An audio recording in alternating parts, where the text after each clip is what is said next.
Shalom bien-aimés dans le Seigneur, c'est le révérend pasteur Patrick Kalingi. Aujourd'hui, nous sommes mercredi. Bienvenue dans cette émission Vaincre la sorcellerie. Que le Seigneur bénisse abondamment tous ceux-là qui prient pour moi et pour cette émission. Parce que vraiment, c'est un devoir de prier pour nous. Tout ce que nous sommes en train de faire, c'est pour vous soutenir, c'est pour votre bien. Vous avez d'ailleurs l'avantage. Nous, nous là, on n'avait pas des encadreurs comme ça. On n'avait pas des encadreurs comme ça et qui maîtrisaient le domaine des combats spirituels dont vous pouvez avoir un problème, vous expliquer. Lui, il vous dit ce qu'il s'agissait. Même des rêves là, on avait des difficultés. Où vous rêvez, vous ne savez pas à qui c'est confié. Vous écrivez à d'autres serviteurs de Dieu comme ça. Beaucoup d'ailleurs. Vous écrivez, il ne lit même pas pour lire. Il ne lit pas. Il n'ouvre même pas les messages. Donc, c'est comme ça que on a vécu. On a vécu comme ça. Donc, vous n'avez pas un encadré spirituel auquel vous pouvez expliquer votre problème spirituel et il vous donne des détails possibles, surtout dans le domaine des combats spirituels. Et vous devez rester comme ça, vous débrouiller. Parfois, tu as rêvé, il y a un rêve qui te trouble, qui te traumatise, tu ne sais même pas. Qu'est-ce qu'il faut? Qu'est-ce qu'il faut? Et tu peux avoir ce même rythme-là toute la journée. Tu es dans cet état-là pendant toute la journée. Mais ici, vous avez quelqu'un qui est flexible, qui est disponible, qui maîtrise le domaine, qui est déjà passé par là. Donc, quand il vous dit que je suis passé par ce chemin, ici, il y a un trou. C'est-à-dire qu'il y a un trou. Ici, c'est dangereux. C'est-à-dire c'est dangereux. Pour s'en sortir, il faut passer par ici. Donc, c'est ce qui est vrai. Vous avez cette opportunité. Alors, priez pour nous. Priez pour nous parce que nous sommes sérieusement attaqués. Si c'était seulement un travail là pour la chair, on allait longtemps abandonner. Parce que le niveau des attaques que nous avons, c'est un niveau le plus supérieur parce que le diable ne veut pas ce que nous sommes en train de faire ici. Dévoiler ses secrets. Ses secrets, mais quelqu'un ne veut pas qu'on puisse dévoiler ses secrets. C'est impossible que quelqu'un accepte facilement que vous allez dévoiler ses secrets, ses points forts, ses points faibles, ses stratégies. Jamais. Et le diable aussi ne veut pas. Il fait tout pour nous attaquer à tout le domaine, à tout le côté. À tout le côté. Si vous ne priez pas pour nous, en tout cas, ça aussi c'est un péché, franchement. Donc, c'est un devoir vraiment de prier pour nous. De prier pour nous. Parce que tout ce que nous sommes en train de faire ici, moi, je ne le fais pas pour moi. Parce que moi, j'ai déjà ma connaissance. Je connais déjà, je maîtrise. Je peux garder ça pour moi et commencer à appliquer ces stratégies pour moi-même. Et là, pour moi et pour ma famille, c'est tout. Mais quand je le fais ici, c'est pour toi. C'est pour toi ici, je le fais pour toi. Je le fais pour toi. Je pouvais laisser et garder ça pour moi-même. Parce que j'ai déjà la connaissance, je connais des stratégies. Mais si je le fais, c'est pour toi. Alors toi, à ton tour, il faut soutenir cette émission, il faut prier pour nous. Il faut beaucoup prier pour nous. Tu ne peux pas laisser, tu ne peux pas passer une journée sans prier pour nous. Tu ne peux pas vraiment faire une séance de prière sans nous mentionner dans tes prières. Là même, Dieu ne sera pas content, franchement. Voilà. Parce que des risques que nous parcourons ici, ce sont des grands risques que nous parcourons ici. Des grands risques, je vous dis. Et des attaques, ça vient partout, partout, partout là. Vous ne savez pas d'où est-ce que ça provient. Parce que ça vient de partout là. Tous ces gens que vous êtes en train d'accompagner là, quand leurs démons s'insurgent là, c'est sur vous. C'est vous qui dévoilez les secrets. C'est vous qui les entêtez. C'est vous qui entêtez leurs victimes. C'est vous qui donnez des stratégies à leurs victimes. Alors, ils doivent venir attaquer à la source.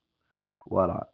C'est pourquoi il faut faire beaucoup, beaucoup d'attention de ne pas oublier de prier pour nous. De prendre même une journée, que telle journée, c'est seulement pour prier pour le pasteur ou bien pour l'émission Vaincre la sorcellerie. Tu ne vas rien perdre. Au contraire, tu seras béni pour le travail que tu sauras faire comme ça. Voilà. Que le Seigneur vous bénisse. Hier, j'étais en train de parler sur comment vivre dans une famille qui a beaucoup de combats. Qui a beaucoup de combats. Comment vivre. J'avais donné quelques points. Mais il faut savoir aussi, je pourrais aussi ajouter quelques points avant que je commence l'enseignement d'aujourd'hui. Donc, la discrétion. J'avais déjà parlé sur la puissance de la discrétion autrefois. Ça s'applique aussi pour quelqu'un qui vit dans une famille qui a beaucoup de combats. Tu dois garder ta langue. Tu dois garder tes secrets. Tu dois garder tes bonnes nouvelles pour toi. Tu dois garder tes bonnes nouvelles, tes projets pour toi. Tu dois les garder. Tu dois les garder. Tu dois les garder pour toi. Tu dois les garder pour toi. Parce que si tu es là, tu partages toutes choses avec ta famille. Tu partages toutes choses avec eux. Ils vont gâter, ils vont gâter, ils vont gâter. Parce qu'il y a beaucoup de combats. Il y a beaucoup de combats. Donc, tu pas susciter encore d'autres combats. Et autre élément, il faut bien faire attention à garder distance, vraiment. Gardez distance. Gardez votre distance. Il y a un papa ici dans cette plateforme qui nous avait partagé. Son histoire nous avait beaucoup marqué. Beaucoup marqué. Euh, il, est, il a quitté le village pour venir à Kinshasa, s'installer ici. Il est venu, il s'installe, il commence à se débrouiller dans le commerce. Ça marche. Il commence à se débrouiller. Ça marche vraiment. Le commerce commence à s'étendre et tout ça. Le travail commence à devenir de plus en plus un peu beaucoup là, un peu beaucoup. Alors, qu'est-ce qu'il va dire? Non, en tout cas, il y a un serviteur de Dieu qui est venu là où il vendait. Il dit que, ah, mon frère, tu as vraiment les dons, hein? Tu as les dons vraiment. Ça, c'est ici que Dieu t'a envoyé. C'est ici. C'est ici le lieu de ta bénédiction. C'est ici. Alors, parce que ça fait pas longtemps que tu as commencé et nous voyons comment tu es en train d'évoluer. Il y a l'évolution, c'est-à-dire que tu as un don. C'est-à-dire que c'est ici ton lieu de bénédiction. Mais faites attention hein, de ne pas associer ta famille dans tes affaires. De ne pas les associer. Si tu as besoin des gens, il faut les chercher sur place ici. Hein, parce que ici, c'est déjà ta famille, tout ça. Tu les cherches, tu peux les embaucher pour travailler avec toi, tout ça. Mais il ne faut pas mettre ta famille. Maintenant, à un moment donné, il a écouté, mais il est parti dans une église là, on a prêché. Non, en tout cas, celui qui ne prend pas soin des siens, principalement de sa propre famille, il a régné sa foi. Il est plus qu'un infidèle, tout ça. Ils ont cité, je ne sais pas, un Timothée comme qui dit ça. C'est de cette manière qu'ils ont dit. Si tu as des membres de ta famille, il faut les aider, il faut les appeler à rester avec toi. Il ne faut pas prendre d'autres personnes. Il faut les associer, tout ça. Donc, il a suivi cet enseignement. Après, quand il retourne à la maison, la parole, c'est une semence, n'est-ce pas? Quand la parole est entrée dans lui, c'est une semence qui a été semée et ça produit maintenant. Il va appeler, au village. Maintenant, sa tante, je crois sa tante qui est la sœur dans un couvent. Dans un couvent, il va l'appeler. Dire qu'en tout cas ici, Dieu m'a béni. Et je commence vraiment à faire des activités qui avancent quand même bien. Alors, si tu peux dire au village, dans notre maison, dire aux parents de m'envoyer les gens, de m'envoyer mes frères, ils sont là pour venir m'aider, au lieu que je puisse prendre d'autres personnes qui m'envoient mes frères. Sa tante là s'est fâchée sérieusement. Il me dit qu'en tout cas, pasteur, je ne comprends pas pourquoi elle s'était fâchée comme ça. C'est comme si je l'avais offensée. C'est comme si je l'avais fait, c'est quoi? Donc, jusqu'à aujourd'hui, je n'ai jamais compris pourquoi ma tante s'était fâchée jusqu'à ce niveau-là. Elle s'était fâchée sérieusement. Alors, malgré elle s'est fâchée, elle a appelé quand même au village ses parents pour dire qu'on envoie des gens. Ses deux petits frères sont venus du village. Sont venus parce qu'il avait vraiment évolué. Il a acheté même une parcelle. Il a fait même une pharmacie. Les activités s'étaient vraiment évoluées. Ses deux petits frères sont venus ici. Et ces deux petits frères-là priaient dans une église d'un pasteur comme ça qui était prêtre catholique, qui était excommunié à cause de ses pratiques, tout ça. Il a créé maintenant son église. Il a des pratiques comme ça, des sels rouges, jaunes, je sais quoi, des différents types de sels, tout ça. Vous allez là-bas. Et c'est là où ses frères priaient. Donc lui, il ne priait même pas, ses frères-là. Quand il arrive, c'est juste prendre les sels, faire ceci, cérémonie, tout ça. Et ça, la prière. Donc il ne fait pas souffrir son corps avec vos prières, tout ça. Il ne le fait pas. Et il me dit que c'est quelques jours, quelques temps après, je ne sais pas combien de temps, que les choses commencent à devenir difficiles. Tu vois que les choses qui partaient facilement là, ça commence à durcir, ça commence à devenir de plus en plus dur, de plus en plus difficile. Après, c'est tout qui commence à être gâté. Tout qui commence à être... Après, il commence à avoir des femmes là. Une femme d'abord qui vient dans sa maison compliquée, une femme sorcière. Il va rencontrer une femme sorcière. Et après, on va lui envoyer une femme à partir du village. Cette femme-là, c'est la fille d'un chef coutumier qui est aussi marabout. Donc, sa vie a été ruinée à tel point toutes ses activités étaient foutues. Il devait aussi vendre même la parcelle qu'il habitait. Il a accumulé des dettes, des dettes, des dettes, jusqu'au niveau d'aller prendre même l'argent au niveau de la banque. Il prend l'argent au niveau de la banque. Il a 1000 $ entre ses mains comme ça. Il part au marché pour acheter des articles. Quand il ouvre, il arrive au grand marché pour ouvrir l'enveloppe. Il voit l'enveloppe dans le sachet, comme c'était très bien emballé, c'était comme ça intact. Il regarde à l'intérieur, il n'y a pas d'argent. Il n'y a pas d'argent. Et c'est ça le rythme qu'il avait. Bien aimé dans le Seigneur. Et il a vécu des moments très difficiles. Donc, quand il me relate ça, j'étais choqué. Combien la sorcellerie peut rendre la vie de quelqu'un très difficile. Mais tout ça parce que lui était imprudent. Il n'avait pas un encadreur, n'est-ce pas? Il n'avait pas un encadreur parce qu'il n'avait pas rencontré cette émission avec la sorcellerie. Mais vous avez ces privilèges-là. Vous avez ces privilèges. Nous, on n'a pas eu des encadrés. On tâtonnait pour tâtonner même. Si vous avez un problème, vous tâtonnez. Mais qu'est-ce qu'il faut faire? Et on a vécu des calvaires. Si tu n'as pas un encadreur à qui tu peux expliquer tes problèmes, je t'explique. Quelqu'un qui ne connaît pas ce domaine. Je te dis, tu vas vivre le moment. Parce qu'il suffit une petite décision que tu vas prendre. C'est fini. Il suffit un songe, un rêve que tu vas négliger seulement. C'est fini. Mais vous, ici, vous avez un grand privilège. Voilà. Donc, il faut faire attention. Il faut faire attention. Il faut être prudent. Il faut être sage. Bon, on ne va pas se m'atteler là-dessus. Aujourd'hui, je vais parler sur le point de contact. Le point de contact. Pour qu'un sorcier puisse t'envoûter ou te faire du mal, il a besoin de points de contact. Parfois, il a besoin de points de contact. Parce que si le sorcier n'a pas tes points de contact, il doit aller chez le marabout. Voilà. Bon, parlons d'abord des points de contact. Comme l'apôtre Paul dit à Ephésiens 4, 27, ne donnez pas accès au diable. C'est-à-dire, pour que le diable entre dans ta vie, il faut qu'il y ait un point d'accès. C'est ce que le sorcier appelle des points de contact. Voilà. Premier point de contact, c'est le vêtement. Le vêtement, c'est à partir du vêtement qu'on doit savoir ce que tu es. À partir des vêtements, on peut t'arracher toute ta grâce. Vous voyez avec le cas de Jacob. C'est à cause des vêtements que Jacob avait volé le droit de naissance d'Ésaü. Parce que quand il a approché son père dit que je sens l'odeur de mon fils Ésaü.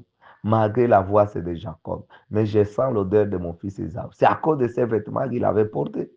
Il avait porté. Et c'est grâce à ces vêtements-là qu'il a volé le droit de naissance et sa bénédiction.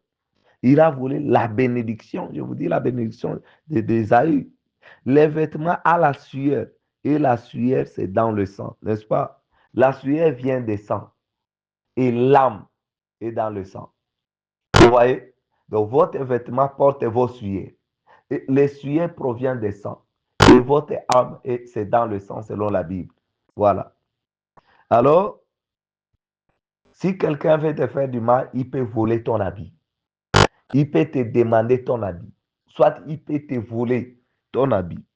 Il peut voler ton habit. Regarde combien de fois tu as perdu des habits. Il y a des habits que tu ne retrouves plus, n'est-ce pas? Tu ne sais pas partout. Tu ne sais pas où c'est parti, n'est-ce pas? Tu ne sais pas. Là où tes habits sont partis, tu ne le sais pas. Tes sous-vêtements, tes cinglés, tes habits. C'est la même chose aussi avec des chaussures. Ils peuvent voler aussi tes chaussures. C'est la même chose. Si les sorciers veulent te faire du mal, ils volent ton habit, ils partent avec dans le monde des ténèbres. Ils partent avec là-bas. Ils partent travailler. Voilà. La science démontre qu'à partir de ton vêtement, on peut sortir ton empreinte. Toute ta photo peut sortir à partir de ton vêtement. Voilà. Si vous lisez dans la Bible, Dieu était même prudent pour les habits des sacrificateurs. Dans la Bible, Exode chapitre 28, verset 42. La Bible dit, fais-leur des caleçons de lin pour couvrir leur nudité. Ils iront depuis les reins jusqu'aux cuisses. Donc, Dieu donne même la qualité des tissus qu'il fallait coudre les sous-vêtements des sacrificateurs. C'est une qualité de tissu qui ne garde pas de saleté. Parce qu'il voulait les prévenir d'envoûtement. Pour que le sorcier vous envoûte, il a besoin de points de contact. Le vêtement, la chaussure, il a besoin de ça. Comme point de contact, les objets personnels, voilà. C'est ça. Soit il te donne son habit. Il te donne son habit. Maintenant, il viendra retirer ça dans le monde de la sorcellerie. Il te donne un vêtement. Un vêtement qui est déjà empoisonné, qui est déjà travaillé, qui est déjà travaillé. Soit il te donne ses vêtements, il viendra prendre ça. Il y a une fille que j'avais délivrée qui avait dit que comment elle fait pour tuer les hommes. Tous les hommes qui sortent avec elle, donc beaucoup sont morts. Comment elle les fait? Donc, au premier rendez-vous, elle prend le sous-vêtement de cet homme-là. Donc, elle a un sous-vêtement dans son sac. Elle va faire le change. L'homme ne va jamais remarquer. La culotte ou le sous-vêtement. L'homme ne va pas remarquer. Il va faire le change. Elle va faire le change. Et quand elle part travailler ça dans la sorcellerie, au deuxième rendez-vous, elle vient encore échanger. Et quand l'homme va porter ça, elle part. C'est un poison. Elle va mourir. L'homme va mourir. Voilà. Et, et c'est compliqué. C'est compliqué. Donc, avec les vêtements, c'est un point de contact vraiment. Dieu veut prévenir ses serviteurs même à l'envoûtement. Parce que le caleçon là, des sacrificateurs, c'était le tissu qui ne gardait pas de saleté. Et il fallait l'étaler au temple. On ne pouvait pas étaler les vêtements. Il fallait les laver au temple, les étaler là-bas. Et il y avait des gardiens du temple là-bas. Vous voyez comment Dieu a prévenu ses serviteurs des envoûtements. Mais vous, vous dites que non, vraiment, on s'expose, Dieu va nous protéger. Vous, là, vous exagérez vos histoires. Dieu va nous protéger d'ailleurs. OK. Mais Dieu lui-même, il travaille dans la prévention. Vous savez pourquoi Dieu a empêché Balaam d'aller maudire les enfants d'Israël? Vous savez pourquoi? Mais Dieu est souverain, n'est-ce pas? Il fallait qu'il laisse Balaam aller maudire les enfants d'Israël. Mais il les prévient, il l'empêche, il a tout fait pour l'empêcher de ne pas les maudire, de ne pas aller lancer des sorts contre Israël. Vous savez pourquoi? Dieu aime beaucoup la prévention. Dans le monde de la sorcellerie, il faut beaucoup prévenir. Pourquoi Dieu dit qu'on ne trouve pas chez toi une sorcière? C'est Dieu qui dit non. Qu'on ne trouve pas chez toi la sorcière. Dieu a interdit ça. Qu'on ne trouve pas dans la maison d'un enfant d'Israël une sorcière. Si on trouvait une sorcière, on devait les lapider, on devait les tuer. En Israël, c'était comme ça. Pourquoi? Dieu aime beaucoup la prévention. Et on dit, vaut mieux prévenir que guérir. Mais toi, là, tu es, oh, je n'ai pas peur de la sorcellerie. Moi, je suis enfant de Dieu. Je suis servante de l'Éternel. Je suis serviteur de Dieu. Je n'ai pas peur de la sorcellerie. Ce n'est pas avoir peur. La prévention ne veut pas dire la peur. Je vais dire mes problèmes à tout le monde. Je vais dire mes projets même à tout le monde. Je n'ai pas peur de sorcier parce que celui qui est à moi est plus grand que celui qui est dans. Mais tu t'exposes. Et d'ailleurs, tu contredis la parole de Dieu. Tu contredis la parole de Dieu parce que la parole de Dieu est pour la discrétion. Je vous avais parlé sur la puissance de la discrétion. J'ai tiré ça d'où? De la parole de Dieu. Mais toi, tu n'es pas discret. Tu dis que je n'ai pas peur de sorcier. Je peux dire à tout le monde, je peux dire n'importe comment, les sorciers ne peuvent rien me faire, je suis enfant de Dieu. Ok. Tu contredis même la parole de Dieu. Donc, ne sois pas très émotionnel. Derrière une requête, tu peux vendre ta vie. On ne donne pas un vêtement qu'on a porté. Oh, ben, vêtement, comme ça ne me convient plus, je prends ça, je distribue. Ne donne pas. Va brûler ça. Achète de nouveaux vêtements. Si tu veux faire des cadeaux, achète de nouveaux vêtements que tu n'as jamais portés. Tu donnes comme cadeau, tu donnes comme don. Pourquoi donner seulement ce que tu as porté? On peut voler ta gloire. On peut voler et on peut faire échange de ton et toi à partir de ton vêtement. Quelqu'un qui veut tout porter tes vêtements pour prendre tes grâces, comme Jacob avait fait. Pourquoi il va porter ses vêtements? Oh, nous, la solidarité dans notre famille, on échange des vêtements, on se fait porter des vêtements. Je peux porter les vêtements de l'autre et il fait porter moi. Non, pas question. Dans le domaine de combat spirituel, il faut être prudent. Deuxième point de contact, c'est la nourriture. Celui qui prépare ta nourriture entre en contact avec ton âme. Voilà, j'avais expliqué ça ailleurs. Les cuisiniers donnant le pôle, ce qu'il l'entoure. Ça, c'est 1 Samuel 9, verset 24. Quand quand Samuel devait accueillir Saül pour loin de roi, c'est la nourriture d'abord. Il y a eu la nourriture. Il a dit aux serviteurs de préparer la nourriture. Alors la nourriture, il a dit quel type de partie il fallait réserver à Saül. C'était l'épaule et ce qui l'entoure. Voilà. Et Samuel dit, voici ce qui a été réservé. Mets-le devant toi et mange, car on l'a gardé pour toi.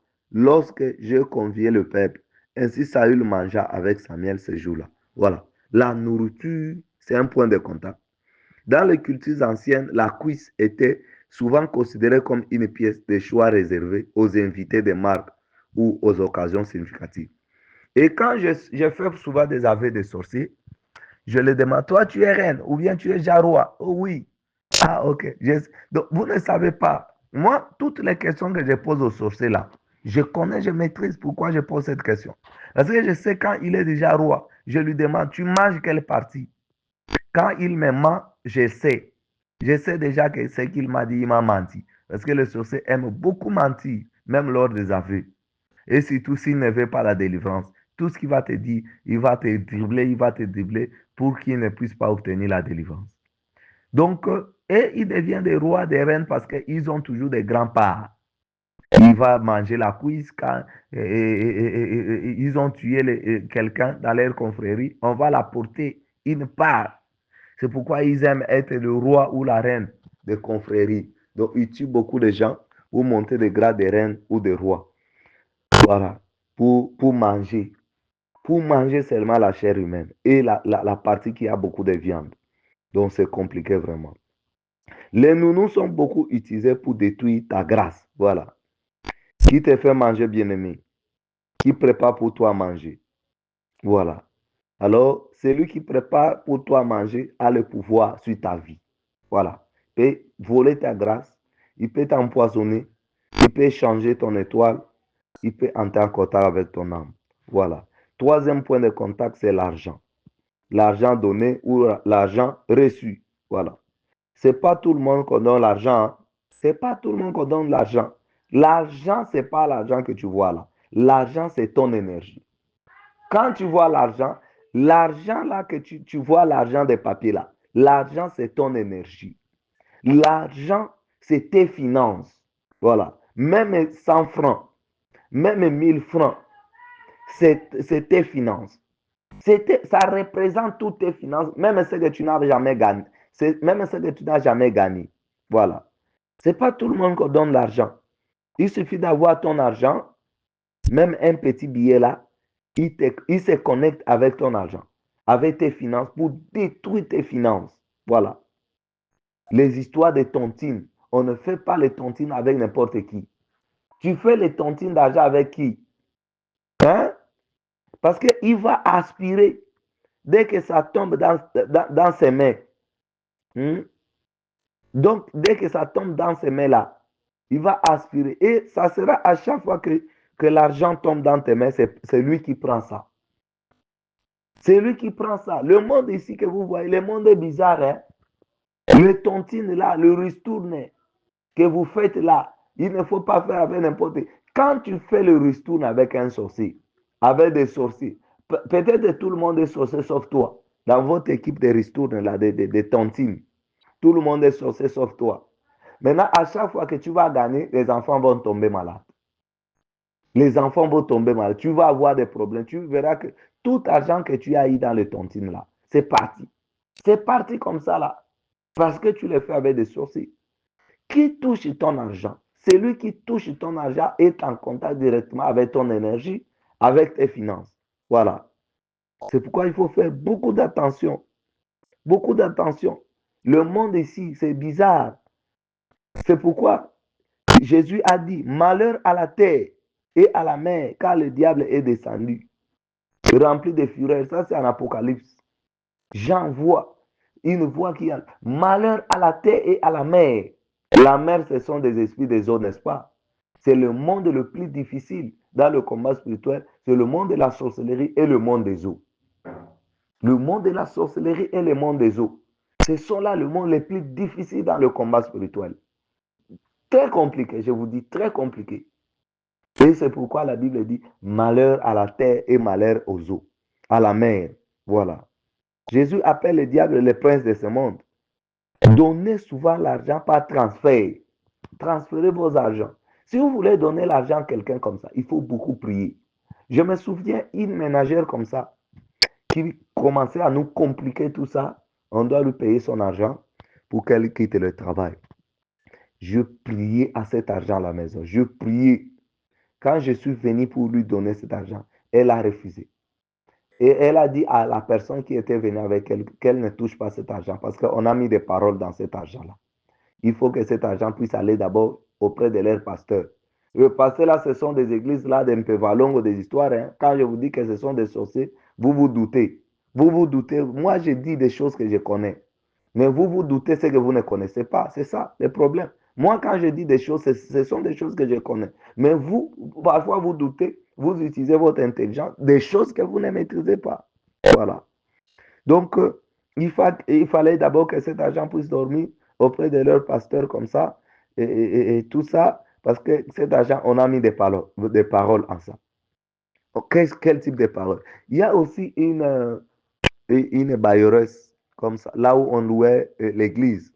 À un moment donné, longtemps, là où notre église était d'abord, une bailleuse comme ça qui était vraiment une grande sorcière, une reine de la sorcellerie.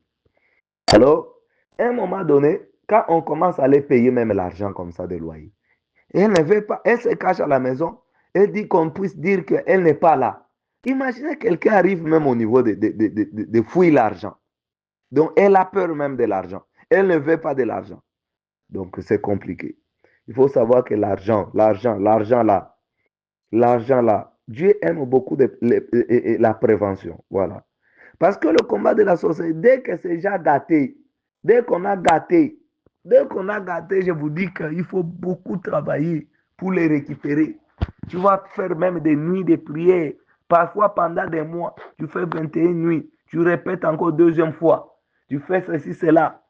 Hein? C'est pas facile, hein? C'est pas facile la délivrance. C'est pourquoi ceux-là qui dorment, qui ronflent là, je vous dis bon sommeil et bon dodo. Comme ça, le rendez-vous sous les pieds des sorciers toujours. Parce que quand tu ne pries pas, c'est-à-dire tu restes sous ses pieds. Tu restes sous les pieds des sorciers. Tu vas continuer à ronfler et à vivre les mêmes cycles des choses. Tu vas pleurer, tu vas te lamenter. Il n'y aura pas de solution. Il n'y aura pas de solution. Oh, j'ai pris seulement la journée parce que vous savez, Dieu écoute aussi la prière. Ok, vas-y, bonne chance. C'est toi qui cherches la délivrance. Moi, là, ce n'est pas mon cas. Moi, je connais déjà. Je connais ce que je dois faire. Je connais quand j'ai des attaques, qu'est-ce que je dois faire. Je connais. Mais toi, là, c'est ton problème. C'est toi qui cherches la délivrance de soi. Et quand on te dit des choses, c'est toi qui, la première personne à contester ou à argumenter. À argumenter, c'est ton problème. Et tu dis, pasteur, ça ne va pas. Oui, oui, ça ne va pas toujours. Ça ne va pas toujours parce que tu n'écoutes pas. Tu n'écoutes pas quand on te dit quelqu'un qui est déjà passé par là. Il te dit, toi, tu doutes. Oh non, dans notre église, on a des séances même. Vas-y dans des séances de ton église. Depuis que tu as fait des séances là, est-ce que tu as déjà solution? Et quand tu rencontres quelqu'un, Dieu écoute ta prière. Il te donne dans le main de quelqu'un qui l'a donné ces capacités-là, de t'orienter. Alors tu contestes. Mais c'est ton problème. C'est ton problème, voilà. Alors il faut faire beaucoup d'attention avec des points de contact. Maintenant, si le sorcier n'a pas tes points de contact, il veut t'envoûter. Qu'est-ce qu'il fait? Il va chez un marabout. Parce que les marabouts ont la capacité, ils ont la dispensation. Comme, bon, je ne sais pas, nous, dans le domaine des dons spirituels, la Bible parle de dispensation pour les dons spirituels. Mais le marabout aussi ont des capacités à distribuer la sorcellerie à plusieurs personnes. C'est-à-dire, ils peuvent même envoûter quelqu'un dont ils n'ont pas les points de contact. Voilà. Donc, les marabouts ont des capacités, la supériorité sur même le sorcier. Donc, ce sont des grands sorciers. Les marabouts sont des grands sorciers. Ils sont des grands frères des sorciers. Quand les sorciers n'arrivent pas à t'atteindre, il n'a même pas un point de contact, il va chez le marabout. C'est pourquoi les sorciers aiment beaucoup fréquenter les marabouts. Je vous dis. Le sorcier aime beaucoup fréquenter des marabouts. Je vous dis. Et quand ils vont là-bas, c'est leurs grands frères.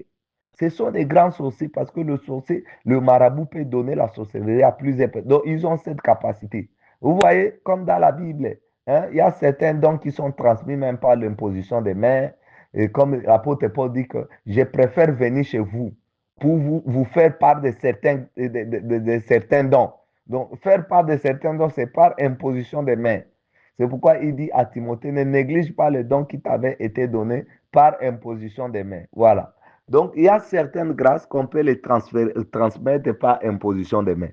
Voilà. Et les sorciers aussi, pareil. Le marabout. Voilà. C'est pourquoi un sorcier, quand il n'a pas tes points de contact, parce que quand il part chez les marabouts, parfois le marabout va lui dire, va chercher son habit, va chercher son sous-vêtement, va chercher telle chose, va chercher ses chaussures, va prendre ses cheveux. À part ça, il y a des photos aussi. Il y a des photos. Parmi les points de contact, il y a aussi des photos, il y a des cheveux, il y a des ongles que les sorciers peuvent avoir pour t'envoûter. Voilà. Maintenant, quand ils n'ont pas tous ces points de contact, ni tes objets personnels, ils vont aller chez les marabouts. Maintenant, qu'est-ce qu'ils vont faire? Ils vont faire une offrande. Voilà. Vous là qui négligez des offrandes, vous les chrétiens là, vous servez Dieu à la bouche. Voilà. Ils vont donner, donc le sorcier va donner une offrande au marabout. Cette offrande-là, maintenant, c'est le point de contact. C'est-à-dire que quand le marabout va faire ces histoires, si ça va échouer, le retour à l'envoyé ne va pas lui revenir, ça va revenir au sorcier. Voilà. C'est pourquoi cette offrande-là, c'est un point de contact. Voilà. Il va faire une offrande. Il va faire une offrande. Vous voyez maintenant la puissance de l'offrande. Il va faire une offrande pour donner au marabout. Maintenant, ce marabout-là, quand il va faire ces histoires là-bas, même quand ça va rater, au lieu de plus revenir à lui, retourner à lui, ça va retourner à la sorcière qui est allée chercher son service, solliciter son service. Voilà. Donc, c'est ça. Alors, soyez prudents, s'il vous plaît. Si tu veux maintenir ta délivrance, sois prudent. Vaut mieux prévenir que guérir. Que le Seigneur vous bénisse. Bonne journée.